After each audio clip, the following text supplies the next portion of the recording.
si ustedes han escuchado el término de Core Tools muchas veces, eh, quizá ahora porque ya lo están tomando o quienes han tomado capacitación, se han percatado que Core Tools comprende esos 5 manuales que pueden ver ahí en la pantalla, ¿sí? Ahí lo que pretendo hacer es una representación gráfica que pueden observar al centro. Al centro tengo un círculo beige, amarillo, como le quieran decir, y en el cual pongo la norma IATF 16949 en su versión 2016. Esta norma es la norma que rige o que da el marco normativo, perdón por la redundancia, para los sistemas de calidad de la industria automotriz. Lo vamos a explicar un poquito adelante. Y las Core Tools, o lo que conocemos en la industria como Core Tools, son estos 5 manuales. Voy a empezar desde el centro, el manual de APQP, ¿sí?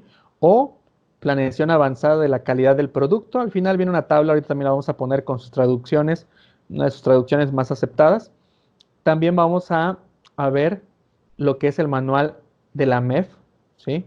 O Fire Mode and Effect Analysis. Este es el nuevo manual. Si ven los otros 3 manuales, tanto de MCA como SPC o PPAP, corresponden solamente a la emisión de AIAG. Ahorita lo vamos a explicar y cuando toquemos este manual de AMEF, voy a explicar un poquito más acerca de AIAG y BDA. Acuérdense que ahorita solamente es una introducción. Entonces las Core Tools son esto. Son APQP, un manual, tal cual así, manual de APQP, un manual de AMEF, un manual de MCA, un manual de SPC y un manual de PPAP. ¿Sí? Mencionamos AIAG. ¿Sí? Voy a explicar qué cosa es AIAG. ¿Por qué tenemos que mencionar a AIAG? AIAG fue la primera institución o asociación, perdonen, la palabra correcta es asociación. AIAG es una asociación que se formó en el año de 1982. En el año de 1982, si quieren por ahí tomar ustedes alguna nota, me imagino que querrán ir tomando notas, IAG, por sus siglas en inglés, es Automotive Industry Action Group, o Grupo de Acción de la Industria Automotriz. ¿Quiénes formaron este grupo en el año de 1982? Ford, General Motors y Chrysler.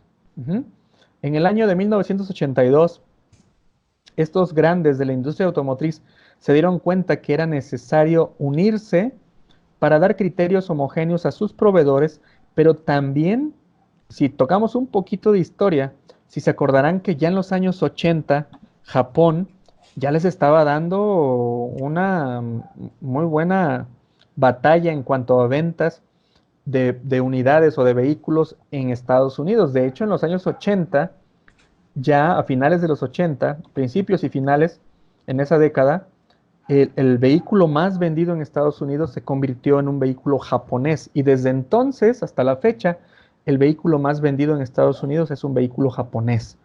Si se acuerdan un poquito más de historia, en los años 30, un poquito antes quizá, un poquito después, justo antes de la Primera Guerra Mundial, perdón, después de la Primera Guerra Mundial, Japón en Estados Unidos era considerado como un país de poca calidad o de una calidad muy pobre. Comprar un producto japonés en Estados Unidos en esos años, entre los 30 y 40, era como nosotros hace 15 años comprábamos un producto chino aquí en México. De ese tamaño era la calidad de Japón o la calidad que se percibía en Estados Unidos de Japón. Recuerden que si hay algo, algún comentario lo pueden ir haciendo aquí. Yo voy regresando poco a poco cada vez a los comentarios para que lo puedan hacer. ¿Sí? Muchas gracias. Ahí pusieron que Toyota, efectivamente. Toyota es los que tienen mayor venta. Han estado alternando algunos años ahí con Honda y Toyota en Estados Unidos. Pero bueno, esa es una de las razones por las que se unieron. Otra de las razones, ya la mencioné, es porque los proveedores empezaron a decirle a las armadoras, ¿sí? Empezaron a decirle a las armadoras, ¿sabes qué? Tú Ford me pides un criterio de calidad, tú General Motors me pides otro. Pónganse de acuerdo porque Chrysler me pide otro. ¿Qué fue lo que hicieron? Se reunieron y crearon esto. Crearon, bueno, regreso, perdónenme, las Core Tools, ¿sí? Aquí lo podemos ver. Crearon los manuales, pero no los crearon todos de golpe. Me voy a brincar una diapositiva. Crearon los manuales. Ahí pongo una pequeña línea de tiempo Si ven 1980, estrictamente hablando en el 82, se crea IAG, ¿sí? En el 87 se crea la ISO 9001, para los que conocen el ISO 9001. En el 90 se lanza el primer manual de MCA, de hecho fue el primer manual que se lanzó por parte de la IAG, creó el manual de MCA. Después en el 92 se lanza el manual de SPC y así sucesivamente, ¿no? Hasta el año pasado, en junio, en el mes de junio se lanzó un nuevo manual, pero aquí ya entró alguien más al juego. Entró BDA. Acuérdense, IAG, voy a regresarme una diapositiva. IAG la podemos ver aquí abajo. No sé si alcancen a verlo bien. Aquí están las banderitas por país. Están Estados Unidos y ahí se alcanza a ver IAG. Y también está BDA y se ve la bandera de Alemania. ¿Qué es lo que tenemos aquí? La estructura de la IATF. Espero no hacerlos bolas, ¿eh? Vamos a ir tratando de explicar un poquito todo esto. Acuérdense, las Core Tools son manuales, ¿sí? Manuales emitidos por quién originalmente? Por IAG. Pero resulta que los italianos tienen sus propios manuales, los franceses tienen sus propios manuales, los ingleses también y los alemanes también. Estoy hablando de la industria automotriz, ¿eh? No me estoy saliendo de todos los sectores, solamente estoy hablando de la industria automotriz. Pero entre todos ellos se pusieron de acuerdo y crearon algo que se llama IATF, ¿sí? Grupo de Acción, ¿sí? O Grupo de Trabajo de la Industria Automotriz, ¿sí? O Grupo Internacional Automotriz, como lo quieran traducir ustedes ahí. Ahora, ¿qué sucedió en el año pasado, 2019? Pues se juntó, espero que sí lo alcancen a ver aquí, se juntó IAG y BDA, se sentaron en la mesa, hicieron una revisión del manual de AMEF y crearon ese nuevo manual. Por eso es que este manual que vamos a estudiar la próxima semana es diferente, su portada es diferente y la idea es que después vienen las demás revisiones donde ya estén unificados. Seguramente muchos de ustedes han escuchado varios manuales de BDA y han escuchado los manuales de IAG. ¿Quién le dio primero el nombre de Core Tools? La verdad es que fue IAG.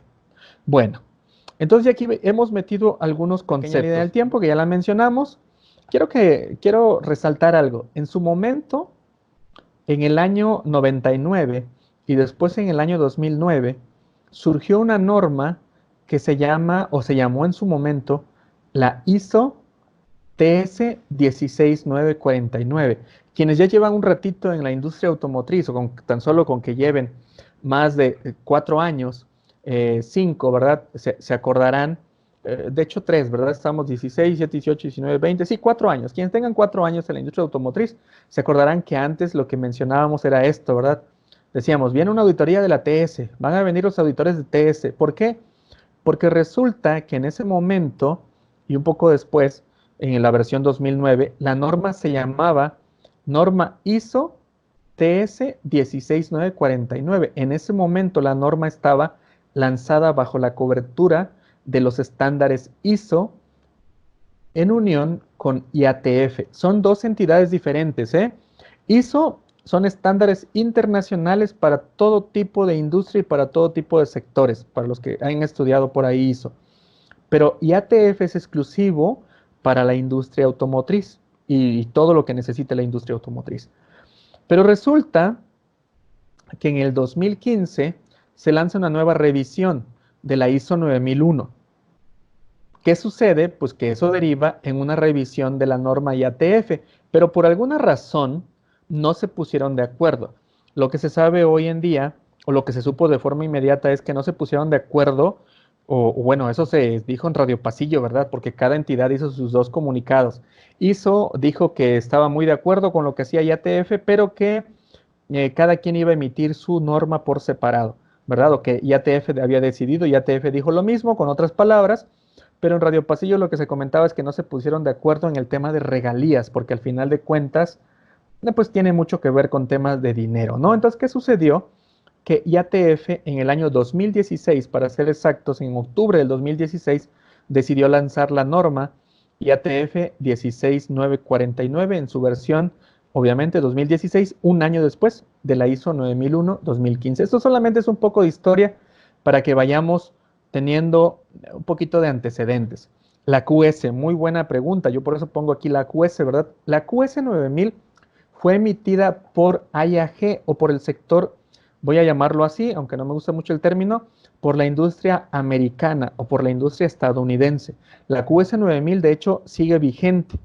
Uh -huh. Armadoras como General Motors se siguen aferrando a la QS. La verdad es que la QS, desde mi punto de vista muy personal, ya queda rebasada por lo que fue en su momento IATF o ISO-TS y por supuesto ahora por la norma IATF 16949. La QS es diferente, ¿sí? La QS es una norma solamente para proveedores de la industria automotriz de Estados Unidos o gringos, como le decimos, ¿verdad? Y la norma IATF tiene una aplicación internacional. Si ustedes están en Rusia o están en China o en India o en México o en Brasil y quieren fabricar componentes para la industria automotriz y esos componentes van para Alemania o para China o para México, se apegan a la norma IATF.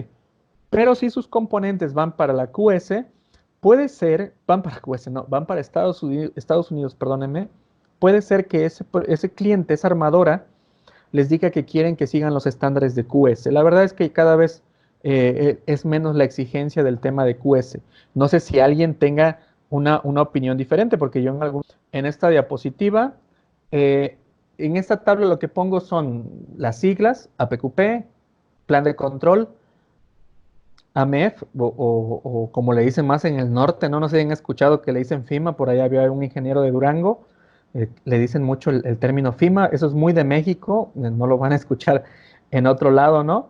Nos gusta las siglas ponerle así como que una frase, ¿no? Y más acá del centro, de Querétaro para acá, le decimos AMEF. Pueden decirle como ustedes gusten, ¿no? De las dos formas creo que en cualquier lado les pueden entender. SPC, MCA y PPAP. Si se dan cuenta, aquí está plan de control o control plan. Me voy a regresar unas diapositivas, perdón por el paseo. Y si se dan cuenta, plan de control no está aquí, no hay un manual. Bueno, tomen nota, plan de control, si lo alcanzan a ver, está aquí en el manual de APQP. Aquí está, ¿sí? APQP o planeación avanzada de la calidad del producto y plan de control. No sé si ya lo alcanzaron a ver todos. Entonces, tenemos 5 manuales, pero me atrevo a decir que tenemos 6 core tools, ¿de acuerdo? Esas serían las 6 core tools y las tenemos en 5 manuales. Perfecto. Y pues bueno, ahí están, no las voy a leer una por una, están sus traducciones más aceptadas, quizá algunos por ahí pueden tener alguna traducción diferente, sobre todo para PQP, e incluso para PPAP luego hacen traducciones un poquito diferentes. Bien, avanzamos. Vamos a explicar un poquito qué es IATF. Aquí ya expliqué de forma global que IATF la forman todas las asociaciones globales, bueno, todas, la gran mayoría, ¿verdad? De las asociaciones que fabrican vehículos. Acuérdense, los fabricantes de vehículos principalmente son Alemania, Estados Unidos, Japón, aquí tampoco está, pero Japón está afiliado directamente con China o en la parte de Asia y al final de cuentas Japón también se alinea a todo esto, toda la parte de Nissan.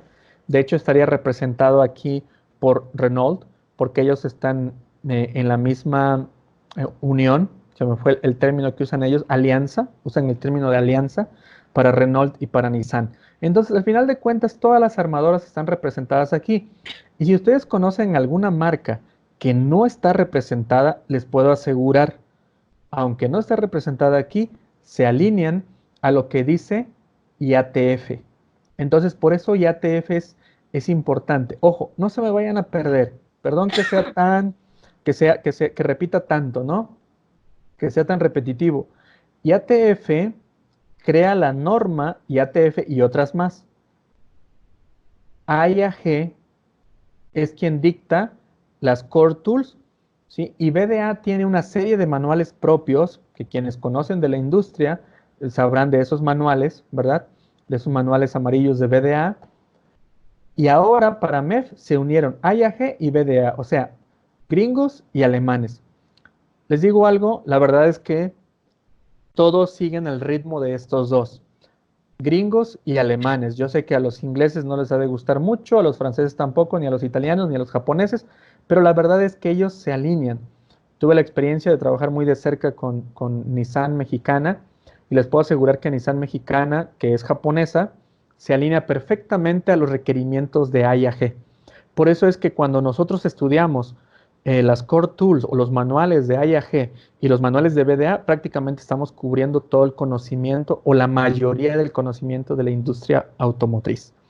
Voy muy rápido a los explicar qué cosa es la norma IATF. Vean, vamos a ponerle aquí un poquito de zoom. ¿Qué cosa es la norma IATF? Es la norma del sistema de gestión de la calidad automotriz. Ojo, por ahí si están llevando notas, esta norma la crearon las armadoras para sus proveedores. Lo repito despacio. Esta norma la creó Volkswagen, la creó Ford, la creó General Motors, ¿sí? También intervino Toyota, ¿sí? También intervino Honda, aunque no pareciera que no están directamente, pero también intervinieron. ¿Quiénes más podrían ser? Vamos a pensar, para tratar de cerrarlo, alemanes y gringos son los que más metieron las manos en esto. Ellos crearon esta norma para sus proveedores. ¿Para quién? Para proveedores como los que fabrican asientos, ¿verdad? No quiero estar mencionando muchas marcas, seguramente conocen muchas, para los que fabrican radios, para los que fabrican llantas, para los que fabrican tornillos, para los que fabrican faros, y así nos podríamos ir en toda la lista de proveedores. Entonces, ¿qué quiere decir esto? Que esta norma que dice aquí, requisitos para el sistema de gestión de la calidad en las organizaciones que fabrican piezas de producción y piezas de servicio en la industria automotriz. O sea, traduciéndolo, esta norma la hicieron los fabricantes o como las conocemos, ¿verdad? ¿Han escuchado el término de OEM? Lo voy a poner por aquí. Permítanme. OEM, ¿cierto? OEM. Estos, las OEM, son los fabricantes de equipo original, ¿sí? Así lo podríamos traducir. O los que manufacturan el equipo original. El término OEM no es exclusivo de la industria automotriz. Por ejemplo, una OEM también es Sony, ¿sí? Sony es OEM. Dell, por ejemplo, Dell es una OEM, solo que de la industria electrónica o de la industria de laptops. Ese término es utilizado en general para el fabricante original. Pero resulta que dentro de la industria automotriz, una OEM puede ser Volkswagen, ¿verdad? Vamos a ponerlo aquí. Perdónenme porque no manejo muy bien el mouse. O puede ser GM. Ellos son una OEM. Bueno, ellos son los que crearon esta norma, ¿sí? Ellos crearon esta norma para que sus proveedores sigan ese estándar. Uh-huh. Por eso es que ustedes nunca van a ver a General Motors, nunca van a ver a Ford certificados en la norma IATF, ¿verdad? Nunca van a ver un Audi certificados en esto. Ellos se certifican en otras normas internacionales. Algunas lo hacen en ISO 9000, algunas, por ejemplo, las europeas, las españolas y demás, siguen el modelo europeo, el modelo de la calidad europea, seguramente por ahí lo han escuchado, y algunas crean modelos propios. Por eso es que ustedes nunca van a ver a un Ford o a un Nissan certificado en IATF, salvo algunas excepciones. ¿Cuáles podrían ser?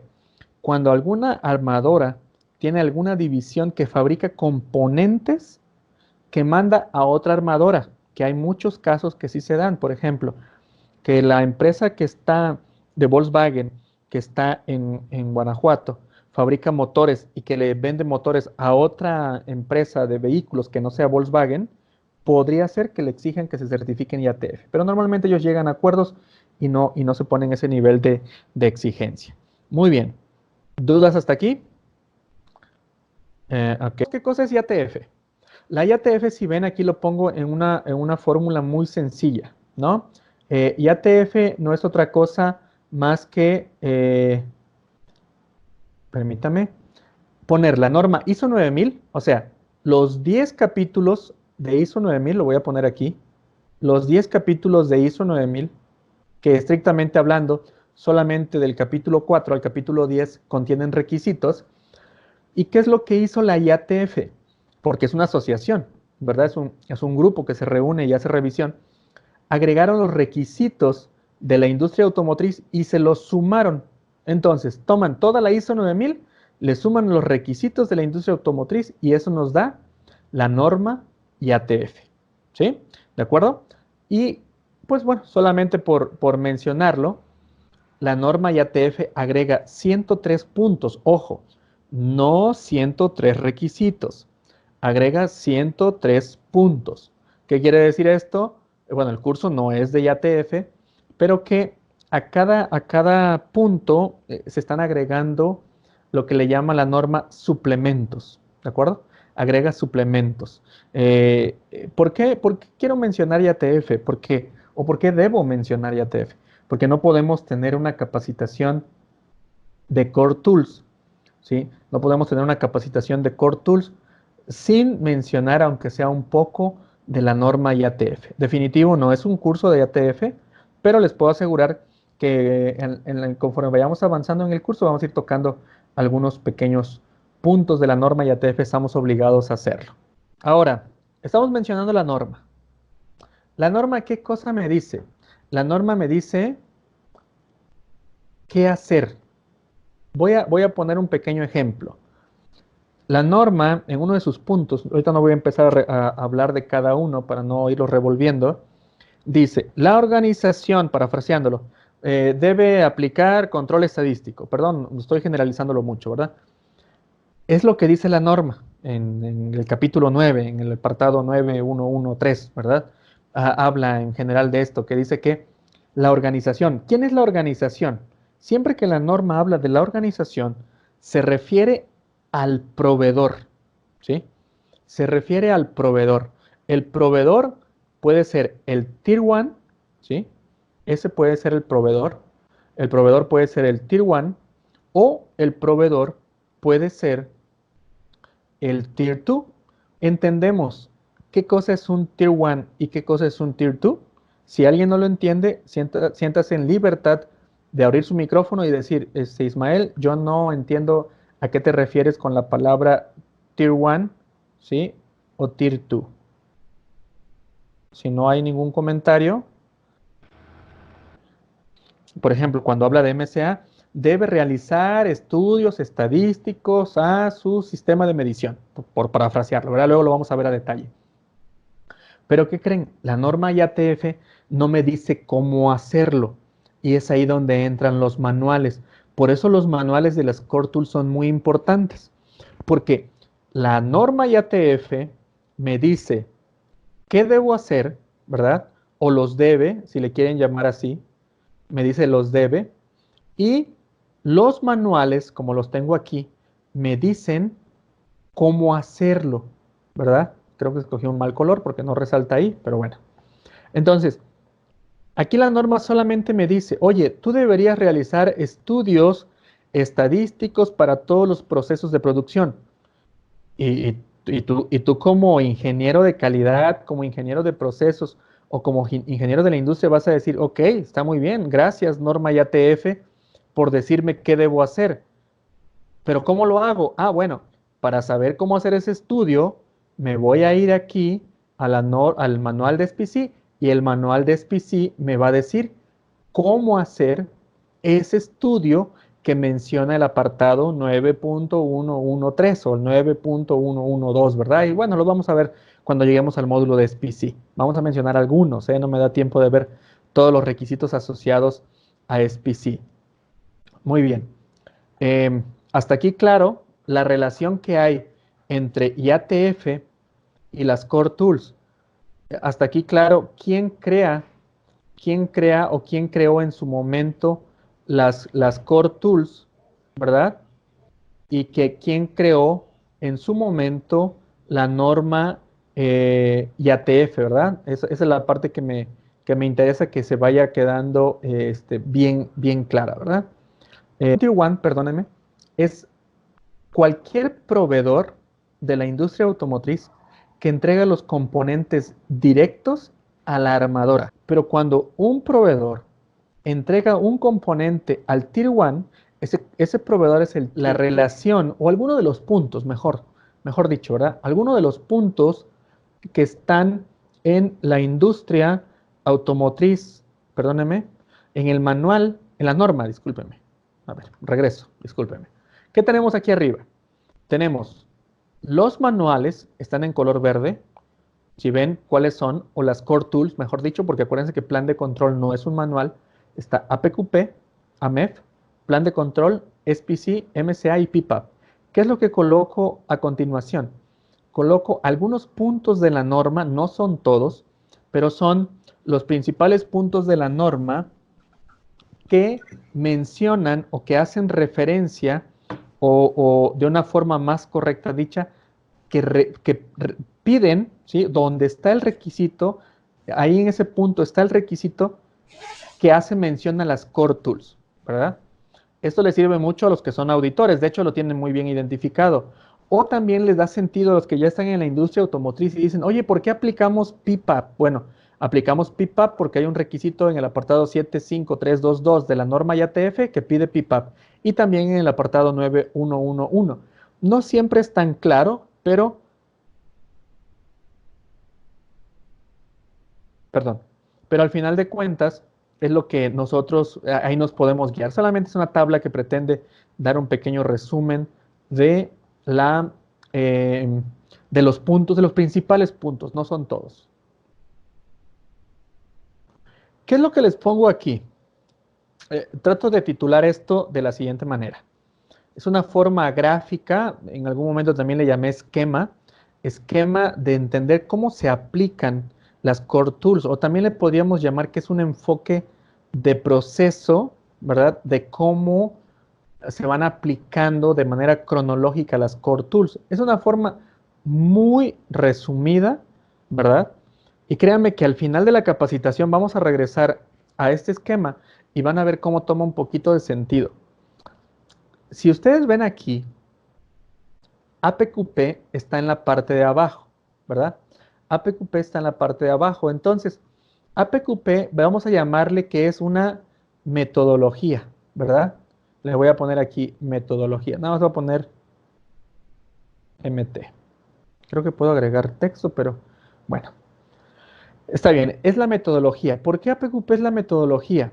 Bueno, APQP nos da la metodología y es quien va dictando los tiempos para un desarrollo. APQP o planeación avanzada de la calidad del producto o anticipada, hay algunos que lo traducen como planeación anticipada de la calidad del producto. Esta metodología la creó la industria automotriz para poder generar los tiempos, vamos a decirlo así, o los momentos, ¿verdad? Los momentos en los que se debería aplicar diferentes herramientas y diferentes técnicas, si lo quieren llamar así. Entonces, el APQP consta de las siguientes fases. La fase 1, planeación. La fase 2, diseño y desarrollo del producto. De hecho, las voy a ir poniendo aquí para que las vayamos asociando. Fase 1, perdónenme. Esta es la fase 1. Esta es la fase 2. Diseño y desarrollo del proceso es la fase 3. Validación del producto y del proceso es la fase 4. Y aquí no agregué la fase 5. La fase 5 se llama retroalimentación y acciones correctivas, ¿sí? La fase de producción no está considerada dentro de las fases de APQP. Es una fase que digamos que es ¿cómo llamarle? La conclusión, ¿sí? O la consecuencia, mejor dicho, de todas estas 4 fases. ¿Por qué la otra no la pongo? Porque es una fase que está a lo largo de todas. Lo vamos a explicar conforme avancemos. Esta metodología en la industria automotriz actualmente se llevan entre 18, algunas empresas, ¿sí? 18 meses, perdónenme, algunas se llevan 24 meses de este desarrollo, ¿verdad? Y algunas todavía, dependiendo del desarrollo, si es un vehículo completamente nuevo, que prácticamente no lo hay, pero que cambie mucho, hay quienes se llevan hasta 36 meses, ¿no? Vean el tiempo que es. Yo hasta ahorita la que he sabido más corta es de 18 meses un nuevo desarrollo. O sea que cuando arranca aquí lo que le llaman el kickoff en el día 1 o en el mes 1, se puede alargar tanto, ¿verdad? El nuevo desarrollo hasta 36 meses o ser tan corto como 18 meses. A eso nos referimos cuando estamos hablando de un desarrollo de APQP. ¿De acuerdo? ¿Alguna duda hasta aquí? Durante ese desarrollo, si ustedes ven en cuadros amarillos, están las Core Tools. Aquí tenemos AMEF de diseño, ¿sí? Que es lo primero que se aplica. Después tenemos que, si bien no es un manual de las Core Tools, pero es una herramienta importantísima que es el diagrama de flujo, eso significa DF, o el diagrama de flujo, que es lo que siempre utilizamos. Tenemos también que a partir de la MEF de diseño y el diagrama de flujo, obviamente tenemos que tomar en cuenta primero las especificaciones del producto, ya sea que hagamos un asiento, que hagamos un faro, que hagamos un tornillo para la industria automotriz, debemos tener ciertas especificaciones o requerimientos del cliente, y esto nos lleva a la MEF de proceso. Pero cuando yo hago la MEF de proceso, lo que me lleva es a utilizar, se lleva a utilizar forzosamente MCA y SPC. O sea, los conocimientos del manual de MCA o lo que requiere el manual de MCA y lo que requiere el manual de SPC para poder hacer AMEF de proceso. Y todo eso lo voy a volcar en el plan de control. Si lo ven aquí, ¿verdad? Aquí está el plan de control. Pero también cuando hago el plan de control no puedo separar el conocimiento de MCA y de SPC. Y todo eso lo aplico normalmente en estas fases. En la fase de diseño y desarrollo del producto y diseño y desarrollo del proceso. Normalmente diseño y desarrollo del producto lo asocio con AMEF de diseño. Pero inevitablemente también metemos conocimiento de MCA y en diseño y desarrollo del proceso ni se diga, ¿verdad? Utilizamos MCA, SPC, plan de control, AMEF y esto, ¿verdad? Todo esto lo utilizamos. Ahora, ¿el plan de control en qué deriva? Deriva en las instrucciones de trabajo o en las hojas de operación, como ustedes las conozcan, no importa.